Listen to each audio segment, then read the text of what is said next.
Assalamualaikum warahmatullahi wabarakatuh. Berjumpa kembali di channel ini. Salam sejahtera untuk kita semua, Bapak Ibu tenaga honorer, baik guru, kesehatan maupun teknis, dan juga Bapak Ibu PNS dan P3K. Berikut akan saya sampaikan informasi terbaru terkait dengan perkembangan penyelesaian tenaga honorer dan pengesahan Undang-Undang ASN sebagai dasar manajemen kesejahteraan bagi Bapak Ibu sekalian. Namun sebelumnya, kepada Bapak dan Ibu yang baru bergabung di channel ini atau yang belum mendukung channel ini, mohon bantuannya Bapak Ibu sekalian untuk mendukung channel ini dengan cara subscribe dan aktifkan loncengnya untuk mendapatkan informasi-informasi terbaru dari channel Profesi Guru. Seperti yang Bapak Ibu ketahui bahwasanya Kemenpan RB sudah menyampaikan tenaga non-ASN baik guru, teknis maupun kesehatan ini akan dicarikan solusi terbaik, dan juga salah satu dasarnya adalah pengesahan Undang-Undang ASN yang sedang dikebut pemerintah, karena Undang-Undang ASN ini juga Bapak Ibu sekalian termasuk sebagai dasar dalam pemberian tunjangan kinerja dan peningkatan kesejahteraan PNS maupun P3K yang merupakan dasar dari diterbitkannya peraturan pemerintah tentang manajemen ASN ya. Hal mana sebelumnya Kemenpan sudah sampaikan bahwa pemberian tunjangan kinerja di tahun 2024 nanti sudah akan berdasarkan PP Manajemen ASN. Oleh karena itu, ya, maka pengesahan Undang-Undang ASN perubahan ini merupakan prioritas pemerintah di akhir tahun ini, yang juga termasuk di dalamnya seperti disampaikan tadi adalah penyelesaian tenaga honorer.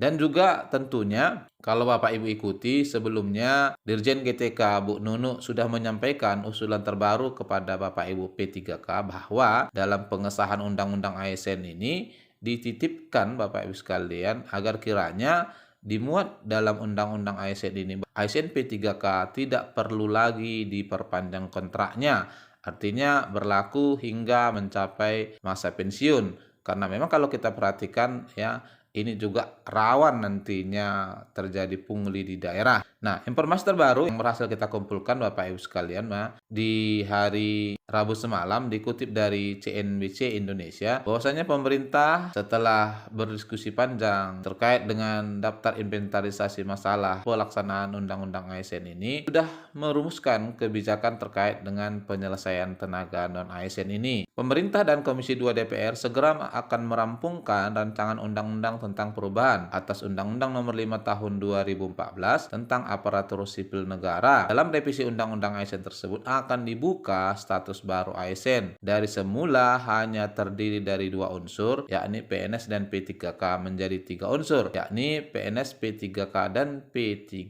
paruh waktu. Ini P3K dulu hanya satu, sekarang ada dua. Ada yang full time, ada yang paruh waktu, kata anggota Komisi 2 DPR Pak Agus Pardi Gaus di hari Rabu semalam. Lebih lanjut, Pak Agus Pardi menjelaskan P3K paruh waktu dihadirkan dalam rancangan undang-undang itu untuk mengakomodir tenaga honorer di lingkungan pemerintah, baik pusat dan daerah, yang terdampak kebijakan penghapusan tenaga honorer pada 28 November mendatang. Dengan begitu, unsur baru tersebut menjadi solusi supaya tidak kehilangan pekerjaan dan menurunkan pendapatan mereka sekaligus tanpa menambah beban anggaran pemerintah untuk belanja pegawai demi mengangkat 2,3 juta tenaga honorer hasil verifikasi pemerintah. Jadi apa yang disampaikan oleh Pak Agus Pardi ini Bapak Ibu sekalian adalah rancangan ya solusi yang disampaikan oleh Kemenpan sebelumnya pada saat rapat terakhir dengan Komisi 2. Ini menurut Pak Gus Pardi juga sesuai dengan keputusan Menteri Pendayagunaan Aparatur Negara dan Reformasi Birokrasi Pak Abdullah yang berjanji akan menyelesaikan status honorer tanpa ada pembengkakan anggaran, PHK massal, dan penurunan pendapatan. Disebutkan ini menjadi win-win solution. Kalau paruh waktu tentu anggaran gajinya tidak sama dengan full time, jadi meringankan anggaran negara. Di satu sisi, para honorer ada kepastian dia bekerja di pemerintahan. Ini bagian dari perubahan yang akan dilakukan di revisi Undang-Undang ASN, tegasnya. Jadi kalau kita perhatikan Bapak Ibu sekalian, setelah rapat daftar inventari masalah dengan Kemenpan RB, ternyata solusi yang diambil ini sebagian nanti tenaga honor itu akan dijadikan juga P3K, namun sifatnya adalah part time ya. Artinya ini kalau menurut saya nanti akan dihitung berdasarkan jam kerja ya. Terkhusus ini adalah tenaga teknis, kemudian juga tenaga yang lain. Kalau untuk guru dan nakes ini secara umum tetap full time diberikan, karena memang kebijakan terkait ini ya tidak bisa dibatasi waktunya. Kita perhatikan, maka untuk ke depan ini akan ada status P3K yang sebagiannya itu adalah part-time, hitungannya berdasarkan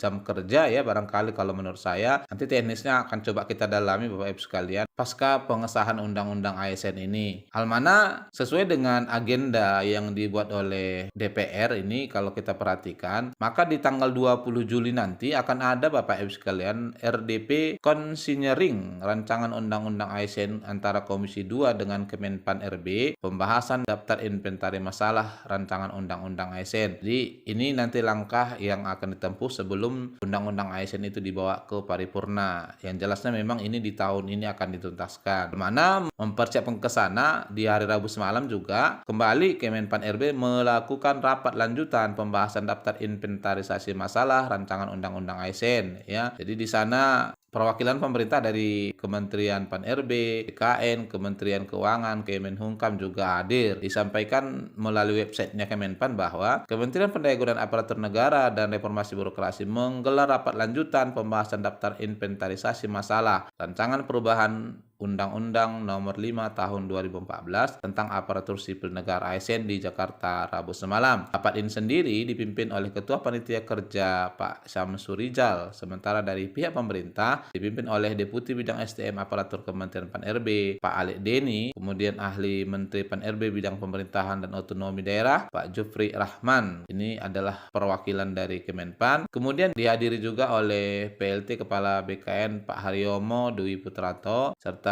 PPT media terkait. Juga turut hadir LAN, kemudian Kementerian Dalam Negeri, Kementerian Keuangan, dan Kemenhumkam ya.